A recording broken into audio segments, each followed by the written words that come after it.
অলপ আগতে মই আমাৰ জিলা সভাপতি আৰু কাৰ্যকৰ্তাসকলক সম্বোধন কৰি কৈছিলো যে এই বিজয় নৰ আৰু নাৰায়ণ দুইটাৰে যদি আশীৰ্বাদ নাথাকিলেহেঁতেন এনে বিজয় কেতিয়াও সম্ভৱ নহলহেঁতেন। নাৰায়ণ মানে নেদেখাজনৰ আশীৰ্বাদ আৰু নৰ অসমৰ জনতা, নৰৰূপী নাৰায়ণ আৰু প্ৰকৃত নাৰায়ণ।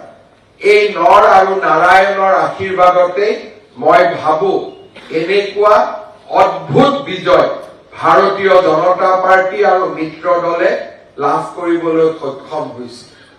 সেইবাবে মই বিশ্বাস কৰো যে এই বিজয় ৰাজনৈতিক বিজয় নহয়, এই বিজয় নৰ আৰু নাৰায়ণৰ আশীৰ্বাদৰ নিৰ্মালী।